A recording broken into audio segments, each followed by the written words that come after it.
അദ്ദേഹം ആരോപിച്ചത് അദ്ദേഹത്തിന്റെ ഞാൻ 20 ലക്ഷം രൂപ കടമായി വാങ്ങുകയും ആ കടം മേടിച്ച തുക തിരിച്ചു വാങ്ങിയതിന്റെ പേരിൽ പുള്ളിയെ ഏറം സിനിമയിൽ നിന്ന് വരെ പുറത്താക്കി എന്നൊരു ആരോപണമാണ് പുള്ളി ആദ്യം ഉന്നയിച്ചത്. ശരിക്കും ഏറം സിനിമയിൽ സംഭവിച്ചെന്താന്ന് വെച്ചാൽ അതൊരു വലിയ സിനിമയാണ്. അത് എല്ലാവർക്കും അറിയാവുന്നതാണ്. അതിലൊരു ക്യാരക്ടറുകൾക്ക് ആർട്ടിസ്റ്റുകൾക്ക് കൊടുക്കുന്നതിനേക്കാൾ കൂടുതൽ ആ സിനിമയുടെ ടെക്നിക്കൽ സൈഡിൽ ചിലവാക്കേണ്ടി വന്ന ഒരു വലിയ സിനിമയാണ് ഏറം. അതിൻ്റെ പ്രൊജക്ട് ഡിസൈനറായിരുന്നു ഞാൻ. ആ സിനിമയിൽ അഭിനയിച്ച എല്ലാ ആർട്ടിസ്റ്റുകളും ഇപ്പൊ നിങ്ങൾക്കറിയാം, ജഗദീഷ് ചേട്ടനുണ്ട്, സുരഭി ഉണ്ട്, ഇന്ദ്രൻസേട്ടനുണ്ട്, അങ്ങനെ ഒരുപാട് വലിയ വലിയ കലാകാരന്മാർ അഭിനയിച്ചൊരു പടമാണ്.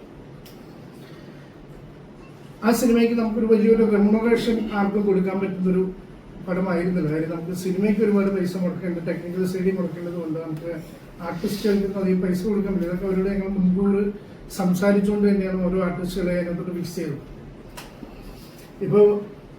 ഇപ്പൊ ഈ പണ്ട് മുതൽ ഇങ്ങോട്ട് എല്ലാ ആർട്ടിസ്റ്റുകളെയും നമുക്ക് നോക്കാം. ഒരു നല്ലൊരു കഥാപാത്രം കിട്ടുമ്പോൾ ചിലപ്പോൾ ഒരു നല്ലൊരു സിനിമയുടെ ഭാഗമായി മാറാൻ ശ്രമിക്കുമ്പോൾ അവരവിടെ ശമ്പളത്തിന്റെ പേരിൽ തർക്കിക്കാനൊന്നും പോകാറില്ല. അവരാ സിനിമയുമായിട്ട് ചേർന്ന് മുമ്പോട്ട് പോകാനാണ് ചെയ്യുന്നത്. അങ്ങനെയാണ് ഈ പടത്തിലും എല്ലാ ആർട്ടിസ്റ്റുകളും നമ്മളോട് സഹകരിച്ചത്. ഹരീഷ് കണാറിന് 50 ദിവസമായിരുന്നു ആ സിനിമയിലോട്ട് എനിക്ക് ആവശ്യം. ഹരീഷ് കണാറിന് 50 ദിവസം ഡേറ്റ് അയച്ചു കൊടുക്കുകയും 5 ലക്ഷം രൂപയെ നമുക്ക് ശമ്പളം തരാനുണ്ടാവും എന്ന് അറിയിച്ചപ്പോൾ അദ്ദേഹത്തിന് അത് പോരാ, ഒരു മിനിമം ഒരു 15 ലക്ഷമെങ്കിലും വേണം എന്നാവശ്യപ്പെട്ടതിന്റെ അടിസ്ഥാനത്തിൽ പ്രൊഡ്യൂസറാണ് അദ്ദേഹത്തിനെ ആ സിനിമയിൽ നിന്ന് മാറ്റിയത്.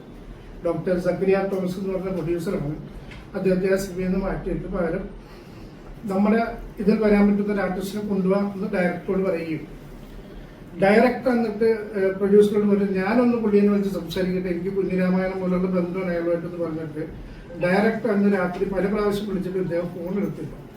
അതിന്റെ അടിസ്ഥാനത്തിൽ ഞാൻ പുള്ളിക്ക് ആ പടം നഷ്ടപ്പെടുത്തുന്നു മറ്റൊരു ആർട്ടിസ്റ്റ് ഞാൻ പടത്തിലോട്ട് കാസ്റ്റ് ചെയ്തു.